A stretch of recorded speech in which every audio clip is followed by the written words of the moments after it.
Sometimes when things have existed the same way for a long time, it's important to let them shift, to let them change. Most of the time we get together and we practice and work on choreography. And we've worked on the choreographies for a long time, so the nature of fire is transformation. So putting the old through the cauldron of transformation, we're opening up to something new, to a new way, to a new creation, to see what's births, to what unfolds here.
we're looking at the idea that things have been flowing in a certain way, and when things have worked a certain way, there's a point where we need to let the old go and step into something new and more inspiring, right? So tonight is kind of like that cauldron of transformation. You guys have been doing this for some time. You've performed a lot of shows. You've performed in Oregon. You've grown a lot. So I just want to throw out like a couple of questions and ask you guys, like, how do you feel about the progression that you've made over the years? Like, do you see how you've grown, and what kind of growth do you feel like you've had? I guess around growth, I mean, I just always think that for me, I think of like a 3-part progression, where it's like, part number 1, terrified of the fire. Part number 2, excited by the fire, like way too enthusiastic. And then part 3, balance.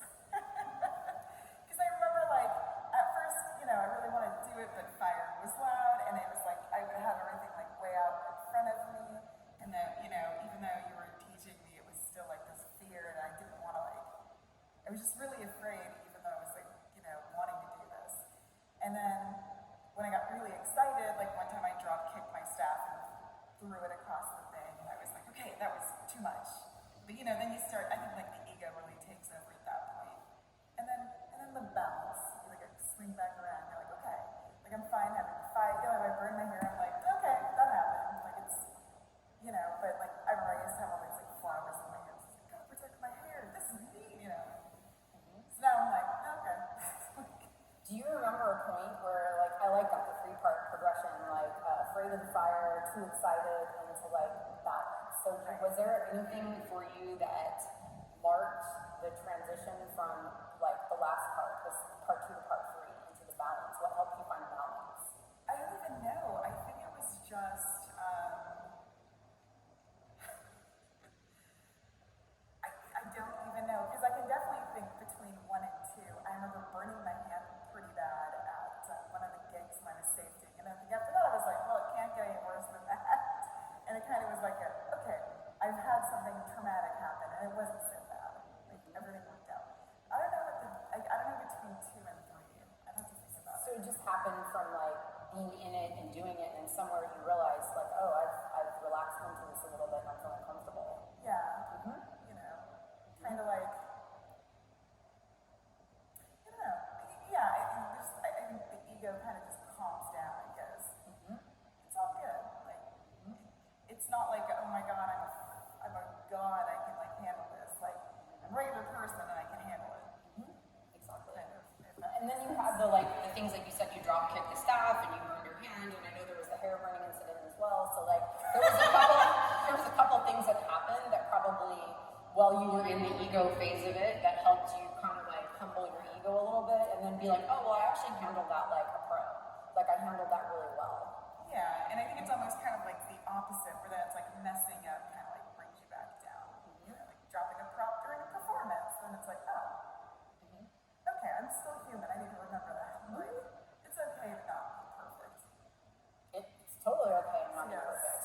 Swinging back. Perfection is like our worst enemy, actually, I think, in a lot of ways, because it holds us back from like doing stuff, and then it like puts too much pressure on us to be a certain way. And with fire, that's kind of hard sometimes. There's always going to be something that comes in that we can't really account for. Yeah. Or there's like the tripping up the stage, or all the random things that happen when you're on stage, and it's like, well, that was definitely not perfect, and I feel a little goofy now, but it happens, right? So, okay, anything else you'd like to share about that? I think that's probably it. Awesome.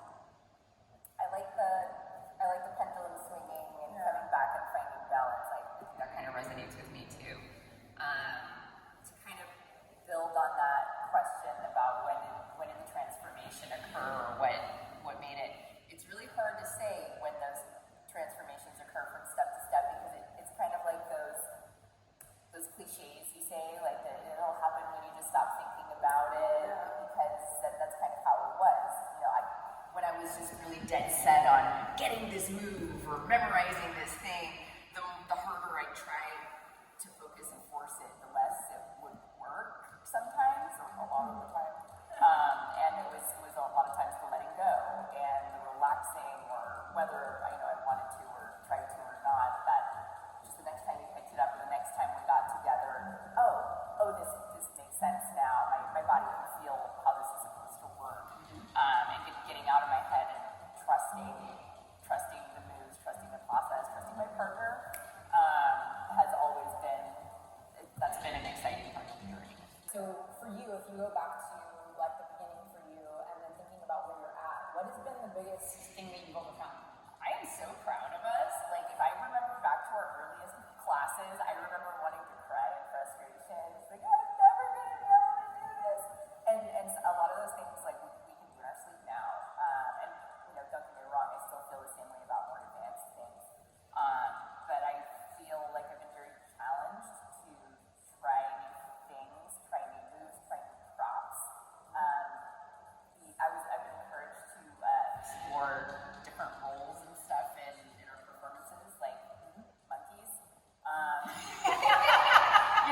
So when you think about all that we have worked up to the point where you are, and you think about going forward, what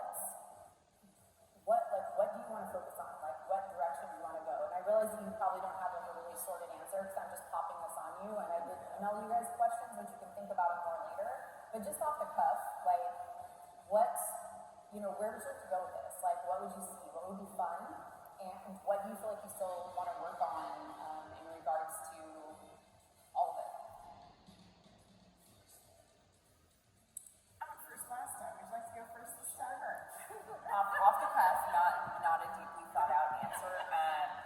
I still haven't. I don't think I've gotten a lot of practice and technique at flushing and fire eating. I'd like to dig into that a little bit.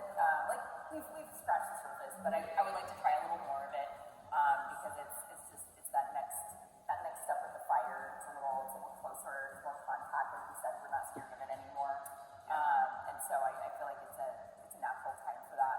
But in terms of like what to do, I mean, I like that we're here to get exercise. I like that we have community. So I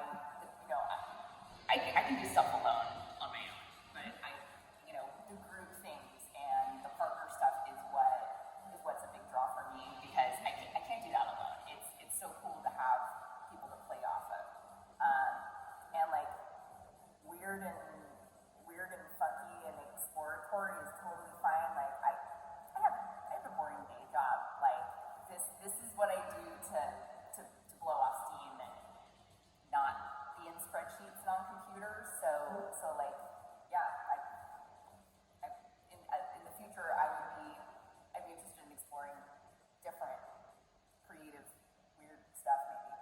Like channeling your creativity a little bit more and getting into like bringing out that creative side of you a little bit more. And because I mean, a lot of what we've done, has been like the choreographies. Like I come in and I say, here's a choreography, this is what we're going to work on, and then we're going to work on the technique from that. So there's always going to be technique to work on. We're always going to need to refresh those choreographies. But ultimately, it sounds like you had fun with the monkeys and you had fun with some of the stuff where you were being given a role and your creativity was being challenged. And then I also noticed, like at California, you were sort of taking a leadership role as well. Like you were doing some of the things that, you really were. You were handing out cards and you were noticing when people were in the way. And so you were taking some of the things that, like, I personally was like, I'm over. And you were sort of like, I wasn't doing. And you were just stepping in and filling the role without even, like, it was perfect. And I was like, oh, this is great. So channeling your creativity and, like, stepping into yourself and recognizing your, that you can, you're good at filling in. And you were also the one, I remember too, that, we need to have a spreadsheet on a I do love a spreadsheet. Or no, it was a set list on a clipboard. That's so I can't remember the order. Right, so it was like all organized with the clipboard and the spreadsheet and the set list, and it was like, okay, those things are helpful, right? So you notice where there was openings where there could be something filled that would actually be helpful to everybody. I mean, I think it's helpful, right? Oh, absolutely. I've heard people like it, and they're not like, oh my god, not this again. I can tell you, I love every time Kat whips out the clipboard because everybody's color coded. There's specific timestamps on everything. So it's like, even if I'm not on there, I'm sitting there looking at what we got, what we're doing, and I'm like, okay, there might be a couple of sets to like get on there.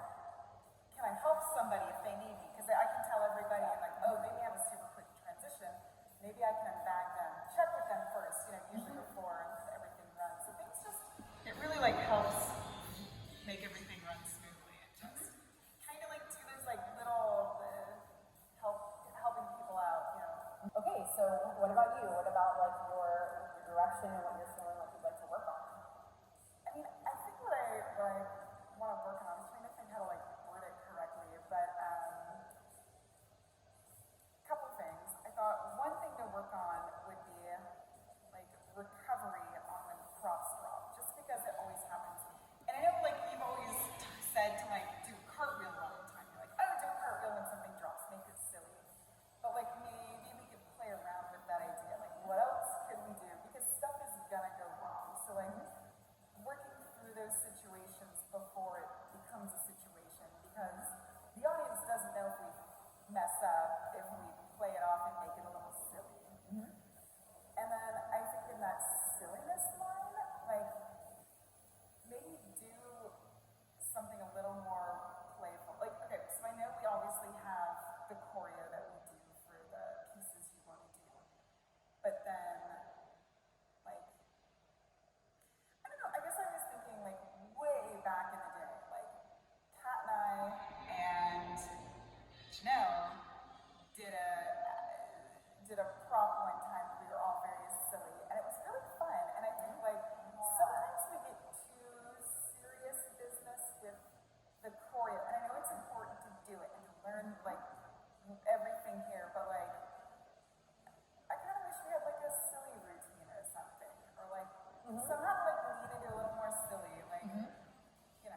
personality as well. Like when we were working on your solo shows, it was a large part of it was kind of playing on your silliness a little bit. Yeah. And that's like part of your natural stage presence, personality is to do that. And It's interesting because I have a resting face. so it sounds like for you would be to have a way to kind of channel some of your creativity and your silliness. It will you channel your silliness into creatively creating, you know, pieces that would give you an outlet for that. I think so. I think just because I've been noticing, I guess, with this wild ride you're taking us on, that a lot of our performances are either very, not professional, but just beautiful and entertaining. But then some we gear really just kind of like fun. And like I've seen you do where you like overplay things and the audience eats it up. And so, yeah, it'd be fun to kind of just go a little bit in that direction somehow. You know, Well, that creates like a super awesome segue because ultimately, like when I think about the fact that there aren't a lot of shows, right? And I think like, okay, well, I didn't really start this with there being any shows. There weren't, right? I created them. So like, I think, okay, well, just because there aren't a lot of, you know, people's events and shows that are coming through doesn't mean that we can't build a show and just put it on. And then it gives like an opportunity for like friends and family and other people to come. And it's also can be according to schedule, but they can be put on in other places too. But it also gives us a creative freedom to build a show according to, with a lot of different elements in it, you know? Not just always the structured choreography. That has its place for like the professional shows and for certain things, and those are what the rehearsals will be for, is that. But in regards to this container, I kind of feel like kind of creating shows that have this sort of new kind of fun element to it. It has the serious, it has the sacred, it has the healing, it has the silly, it has the fun, it has the playful, but it's everybody's creativity being channeled and called to the surface, and not trying to contain it necessarily into the structure of the choreography. There might be choreography that comes up out of that, like new stuff that gets created, and new skills that get drawn into the mix, and new props that get worked on. So that's kind of what I'm feeling would be fun to call forward into the space. Awesome, thanks for watching, and we'll see you soon. Bye.